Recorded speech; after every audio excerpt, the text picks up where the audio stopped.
Hello दोस्तों, स्वागत है आपका एडी एग्जाम ज्ञान में। तो आज हम संविधान की अगली वीडियो करेंगे। एक वीडियो में मैं पहले ही कई क्वेश्चन करा चुका हूं और इस वीडियो में आगे के क्वेश्चन करते हैं। ये पार्ट 2 होगा संविधान का। पार्ट 1 अगर आपने नहीं देखा है तो आप देख सकते हैं। क्वेश्चन है, भारत के राष्ट्रपति का कार्यकाल कितने वर्ष का होता है? तो जो भारत के राष्ट्रपति हैं उनका जो कार्यकाल है वो 5 वर्ष का होता है। इसका जो जवाब हो जाएगा सी, जो ऑप्शन है वो राइट जवाब हो जाएगा। भारत के राष्ट्रपति देश का राष्ट्राध्यक्ष और प्रथम नागरिक होता है जिसके पास भारतीय सशस्त्र सेना की कमान है। भारत का राष्ट्रपति लोकसभा, राज्यसभा और विधानसभा के निर्वाचित सदस्य के द्वारा चुना जाता है और इसका कार्यकाल जो है 5 वर्ष होता है। देखिए, राष्ट्रपति के निर्वाचन में कौन कौन भाग लेता है? लोकसभा, राज्यसभा और विधानसभा के निर्वाचित सदस्य, और इसमें विधान परिषद के सदस्य भाग नहीं लेते। तो ये भी आपको पता होना चाहिए और इसका कार्यकाल 5 वर्ष का होता है। भारत के संविधान के किस अनुच्छेद के अनुसार राष्ट्रपति के पास अध्यादेश जारी करने की शक्ति होती है? तो भारतीय संविधान के अनुच्छेद 123 यानी आर्टिकल 123 के अनुसार जो है भारत के राष्ट्रपति को किसी भी विषय पर अध्यादेश जारी करने का विशेष अधिकार होता है। ऐसे इस प्रकार जो है राष्ट्रपति, इसका जो है ए ऑप्शन जो है वो राइट जवाब हो जाएगा। राष्ट्रपति द्वारा राज्यसभा में कितने सदस्यों को नामित किया जाता है? तो राष्ट्रपति जो है वो राज्यसभा में 12 सदस्यों को नामित कर सकता है और इसका जो वर्णन है वो अनुच्छेद 80 में लिखा है। अनुच्छेद 80 में, अनुच्छेद 80(1) इसमें लिखा है कि राष्ट्रपति जो है संविधान में 12 सदस्यों को नामित कर सकता है। आगे देखते हैं क्या है अगला क्वेश्चन। भारत में राष्ट्रपति द्वारा राज्यसभा में कितने सदस्य मनोनीत किए जाते हैं? तो ये इसका यही जवाब हो जाएगा 12। तो 12 सदस्य जो है राष्ट्रपति द्वारा मनोनीत किए जाते हैं। अनुसूचित जाति के संरक्षण के लिए एक क्षेत्र का अनुसूचित क्षेत्र के रूप में घोषणा करने की शक्ति किसके पास होती है? तो अनुच्छेद 244 के तहत राष्ट्रपति के पास किसी भी क्षेत्र को अनुसूचित क्षेत्र का दर्जा प्राप्त करने की शक्ति होती है। तो इसका बी जवाब जो है सही हो जाएगा, राष्ट्रपति के पास। भारत में राष्ट्रपति अपना कार्यकाल पूरा होने के पहले अपना त्यागपत्र किसको देते हैं? तो राष्ट्रपति जो है अपना त्यागपत्र उपराष्ट्रपति को सौंपते हैं और इसका जो वर्णन है वो अनुच्छेद 56(1) में लिखा है। अनुच्छेद 56(1) का के अंतर्गत राष्ट्रपति जो है अपना त्यागपत्र उपराष्ट्रपति को सौंपेगा। कौन सा कथन अनुच्छेद 61 के संबंध में, इसमें कौन सा गलत है देख लेते हैं। ऑप्शन है, पहला है भारत के संविधान के अनुच्छेद 61 में राष्ट्रपति का महाभियोग की प्रक्रिया, ये भी ठीक है। महाभियोग का प्रस्ताव संसद के किसी भी सदन में लाया जा सकता है, ये भी ठीक है। महाभियोग प्रस्ताव सदन के कुल सदस्य के 2/3 से अधिक बहुमत द्वारा पारित किया जाता है, ये भी सही है। और इसका चौथा ऑप्शन जो है, राष्ट्रपति पर राष्ट्रीय सुरक्षा के उल्लंघन के लिए महाभियोग चलाया जाता है, ये इसका जो है वो गलत हो जाएगा। इसका जो है डी ऑप्शन गलत है।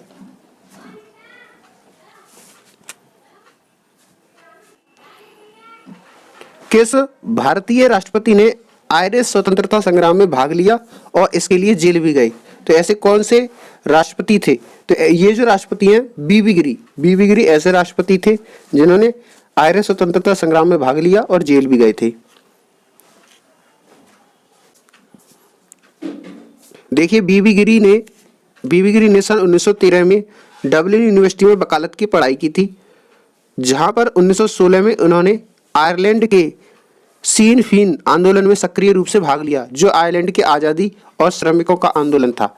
इसके पीछे वहां के कुछ क्रांतिकारी विचार वाले लोगों का हाथ था जिनसे वे व्यक्तिगत रूप में संपर्क में थे। परिणामतः वे कानूनी शिक्षा पूरी कर सकने में असमर्थ रहे और कॉलेज से निष्कासित भी कर दिया गया था। नीलम संजीव रेड्डी भारत के कौन से राष्ट्रपति थे? तो नीलम संजीव रेड्डी जो है वो भारत के 6 नंबर के जो है वो राष्ट्रपति थे। भारत का निम्नलिखित में से कौन सा राष्ट्रपति है जो निर्विरोध निर्वाचित हुआ था? तो इसमें जो है वो नीलम संजीव रेड्डी ही इसका जो राइट जवाब हो जाएगा। नीलम संजीव रेड्डी ऐसे राष्ट्रपति हैं जो निर्विरोध चुनाव जीते थे, यानी इसका जो है वो ए ऑप्शन सही हो जाएगा। अगला देखते हैं। रामनाथ कोविंद को वर्ष 2017 में भारत के राष्ट्रपति के रूप में चुना गया। तो ये कौन से नंबर के थे? तो जो रामनाथ कोविंद है वो 14वें नंबर के थे। अच्छा, इस साल जो बनी है हमारी राष्ट्रपति वो द्रौपदी मुर्मू और द्रौपदी जो मुर्मू है ये कौन से नंबर की हैं? तो ये जो है 15वें नंबर की हैं। ये भी आ सकता है, जब उस बार ये आया था तो अब की बार ये आ सकता है। द्रौपदी मुर्मू कौन से नंबर की है? तो 15वें नंबर की। भारतीय संविधान के किस अनुच्छेद के तहत उपराष्ट्रपति का चुनाव होता है? तो भारतीय संविधान के अनुच्छेद 66 के तहत जो है वो उपराष्ट्रपति का चुनाव किया जाता है। यानी इसका जो ऑप्शन है सी सही हो जाएगा। उपराष्ट्रपति को अपना कार्यकाल समाप्त होने से पूर्व अपने पद से हटाने का अधिकार निम्नलिखित में से किसके पास है? तो उपराष्ट्रपति को उसके कार्यकाल समाप्त होने से पहले राज्यसभा द्वारा हटाया जा सकता है। यानी इसका जो है वो ए ऑप्शन जो है राइट जवाब हो जाएगा ए। और जो उपराष्ट्रपति है वो राज्यसभा का पदेन सभापति होता है। ये भी आपको पता होना चाहिए।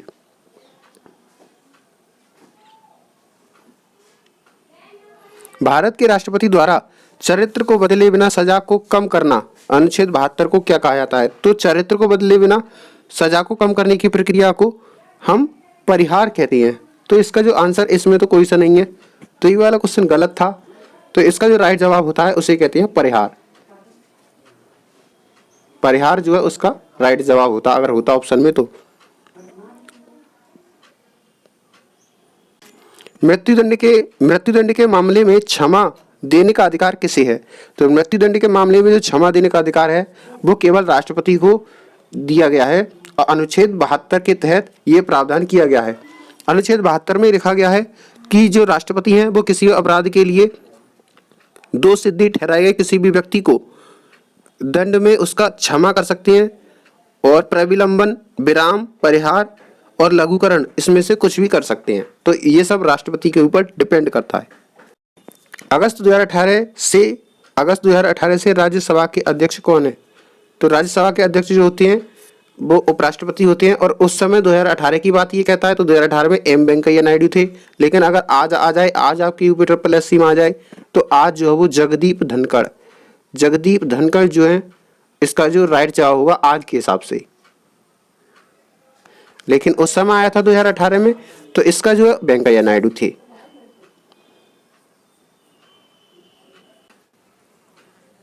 केंद्र सरकार के विभिन्न मंत्रालयों विभागों के काम की जांच करने के लिए विभाग से संबंधित स्थायी समिति की स्थापना किस सन में की गई थी? तो इसकी जो स्थापना की गई थी वो सन 1993 में की गई थी। इसका जो है वो बी ऑप्शन राइट। लोकसभा में कितनी सीटें अनुसूचित जाति अनुसूचित जनजाति के प्रतिनिधियों के लिए आरक्षित हैं? तो एससी और एसटी के लिए टोटल कितनी सीटें हैं? तो 131 सीटें। यानी इसका डी जवाब जो है वो राइट हो जाएगा। देखिए अगर एससी की बात करता है तो एससी की तो 84 सीटें और एसटी की बात करता है तो इसकी 47 सीटें। इन दोनों को हम जोड़ेंगे तो टोटल पूछा है तो टोटल 131 सीटें। तो ये आपके लिए पता होना चाहिए। 2008 से पहले जो इनकी सीटें थी वो एससी के लिए तो थी 79 थी इस जगह और एसटी के लिए जो थी वो 41 सीटें थी। बाद में 2008 के बाद इन्हें बढ़ाया गया है, 84 और 47 कर दी गई हैं।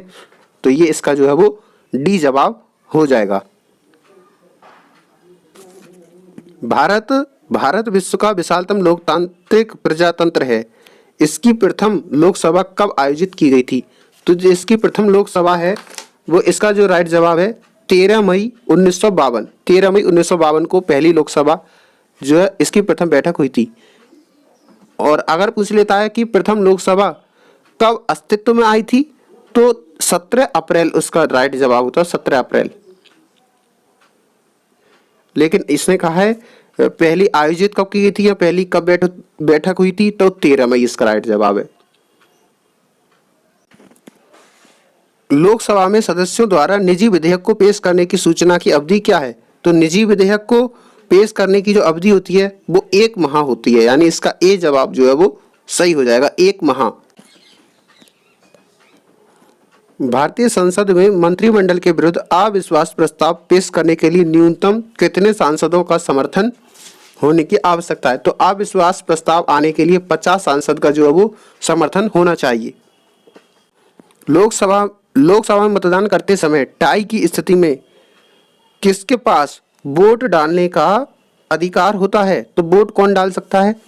अगर मान लो ऐसी स्थिति बन जाती है कि किसी भी सदन में अगर कोई भी मत है वो बराबर हो जाए या टाई हो जाए, तो उस समय जो है वो अनुच्छेद 101 के अनुसार स्पीकर, लोकसभा स्पीकर या लोकसभा अध्यक्ष को वोट डालने का अधिकार होता है। संविधान द्वारा विचार की गई लोकसभा की अधिकतम ताकत क्या है? तो संविधान द्वारा जो लोकसभा की जो अधिकतम ताकत है वो 550 इसका राइट जवाब हो जाएगा। देखिए क्या हुआ था, 2019 से पहले जो लोकसभा के अधिकतम सदस्यों की संख्या थी वो 552 थी, लेकिन 2019 में 104वां संविधान संशोधन आया 2019 में, और जिससे अनुच्छेद 334 में संशोधन करके लोकसभा में तथा राज्यसभा में आंग्ल भारतीय सांसदों का मनोनयन की जो प्रक्रिया है उसे समाप्त कर दिया गया था। तो इस प्रकार जो 2 सांसद होते थे वो आंग्ल भारतीय समुदाय के होते थे, उन्हें अब खत्म कर दिया गया है। तो अब वर्तमान समय में लोकसभा सदस्यों की संख्या 550 होगी। तो ये इसका जो है वो राइट जवाब हो जाएगा। वर्तमान में लोकसभा में निर्वाचित क्षेत्र कितने निर्वाचित क्षेत्र हैं? और इस संख्या में 1971 से कोई परिवर्तन नहीं हुआ है। तो वर्तमान में लोकसभा में 543 निर्वाचित क्षेत्र हैं। लोकसभा के सदस्यों का कार्यकाल कितने वर्ष का होता है? तो लोकसभा के जो सदस्यों का कार्यकाल है वो 5 वर्ष का होता है, और जबकि अगर राज्यसभा के सदस्यों का कार्यकाल आ जाए तो वो 6 वर्ष का होता है। लोकसभा के पहले स्पीकर कौन थे? तो लोकसभा के पहले स्पीकर या पहले अध्यक्ष जीवी मावलंकर थे। और कह देते इसी में प्रोटेम इसमें पूछ लिया जाए, लोकसभा के पहले उपाध्यक्ष कौन थे? तो उपाध्यक्ष एन अनंत संयम अयंगर थे। तो इसका ये जवाब सही हो जाता। यानी पहले डेप्यूटी स्पीकर अगर पूछ लेता तो जो है एन अनंत संयम अयंगर था, ये सी, और पहले स्पीकर तो जीवी मावलंकर। भारत में निम्नलिखित में से किस लोकसभा अध्यक्ष का कुल कार्यकाल सर्वाधिक रहा? तो सर्वाधिक जो अपने पद पर लोकसभा पद पर रहे वो बलराम झाकड़, यानी इसका जो सी जवाब है वो सही हो जाएगा। देखिए वर्तमान समय में जो अभी 17वीं लोकसभा है और इसके जो अध्यक्ष हैं वो ओम बिड़ला हैं, और इनसे पहले सुमित्रा महाजन थी। तो ये भी हमें अभी पता होना चाहिए कि वर्तमान समय में कौन है लोकसभा के अध्यक्ष हैं। लोकसभा में जो है वो शून्यकाल का अर्थ क्या होता है? तो शून्यकाल का जो अर्थ होता है जब कोई महत्वपूर्ण विषय पर चर्चा के लिए उठाया जाता है और सुबह और दोपहर के सत्र का मध्य अंतराल। देखिए जो शून्यकाल होता है वो हम बता देते हैं आपके लिए। इसके बी और सी दोनों ही सही है। पहली बात तो इसके बी और सी दोनों ही सही है। देखिए शून्यकाल जो है वो सबसे पहले जैसे ही लोकसभा शुरू होती है 11 बजे के आसपास, तो 11 से 12 का जो समय है वो प्रश्नकाल कहलाता है, प्रश्नकाल। और 12 से जो 1 का समय है, 12 से 1 का, उसको शून्यकाल कहते हैं। तो इसमें जो 12 से 1 का समय वो था, लेकिन बाद में 2014 के बाद इसे चेंज कर दिया गया है। जो लोकसभा में है वो तो यही होता है, 11 से 12 का प्रश्नकाल और 12 से 1 का शून्यकाल। लेकिन राज्यसभा में इसका उल्टा होता है। राज्यसभा में 12 से 1 शून्यकाल और इसके बाद प्रश्नकाल। तो ये इसमें इसलिए कंफ्यूजिंग का क्वेश्चन है ये। सांसद निधि की वर्तमान राशि कितनी है? तो वर्तमान समय में सांसद निधि में 5 करोड़ रुपए दिए जाते हैं। पीवी नरसिम्हा राव के समय में सन 1993 में ये सांसद निधि की योजना शुरू की गई थी और तब इसमें 1 लाख रुपए की राशि दी जाती थी। धीरे धीरे इस राशि को बढ़ाकर 1 अप्रैल 2011 को 5 करोड़ कर दिया गया है। राज्यसभा की विशेष शक्ति का आशय का प्रस्ताव अपनाकर संविधान के किस अनुच्छेद में कर दिया गया है? वह राज्यसभा की सूची के शामिल किसी भी मामले में संबंध में कानून बनाने के लिए संसद को सशक्त बना सके। तो ये जो है अनुच्छेद 249 के अंतर्गत ये प्रावधान किया गया है। किस अनुच्छेद के प्रावधानों के तहत लोकसभा और राज्यसभा की संयुक्त बैठक राष्ट्रपति बुला सकता है? तो लोकसभा और राज्यसभा की संयुक्त बैठक का जो प्रावधान है वो अनुच्छेद 108 में किया गया है। राज्यसभा का पदेन अध्यक्ष कौन होता है? तो राज्यसभा का पदेन सभापति उपराष्ट्रपति कहलाता है। और इसका जो वर्णन है वो अनुच्छेद 89(1) के अंतर्गत आता है। राज्यसभा का सदस्य बनने के लिए आवश्यक न्यूनतम आयु कितनी है? तो राज्यसभा का सदस्य बनने के लिए 30 वर्ष की, अगर लोकसभा या विधानसभा का जो है वो 25 वर्ष है। तो इसका जो राइट जवाब है वो सी हो जाएगा। प्रत्येक 2 वर्ष के बाद राज्यसभा के कितने सदस्य, प्रत्येक 2 वर्ष के बाद राज्यसभा के कितने सदस्य सेवानिवृत्त हो जाते हैं? तो 1/3 सदस्य, 1/3 सदस्य हर 2 साल के बाद राज्यसभा में रिटायर हो जाते हैं। और इस तरीके से राज्यसभा एक स्थायी सदन भी बनता है, स्थायी सदन। और राज्यसभा को उच्च सदन भी कहते हैं, जबकि लोकसभा को अस्थायी सदन और निम्न सदन के नाम से जाना जाता है। राज्यसभा के चुने हुए सदस्यों का कार्यकाल कितने वर्ष का होता है? तो राज्यसभा के अभी हमने बताया सदस्यों का कार्यकाल जो है वो 6 वर्ष, और लोकसभा के सदस्य आते हैं तो 5 वर्ष। लोकसभा के चुनाव के उम्मीदवार बनने के लिए न्यूनतम आयु कितनी है? तो लोकसभा के लिए जो है वो 25 और राज्यसभा के लिए 30। तो इसमें लोकसभा पूछा है तो इसका 25 राइट जवाब हो जाएगा। निम्नलिखित में से कौन कैबिनेट स्तर का होता है? तो भारत का नियंत्रक या महालेखा परीक्षक, महान न्यायवादी, विपक्ष का नेता या रिजर्व बैंक का गवर्नर। तो इसका जो राइट जवाब हो जाएगा ये नेता विपक्ष। नेता विपक्ष जो है इसे भी कैबिनेट मंत्री का दर्जा प्राप्त होता है।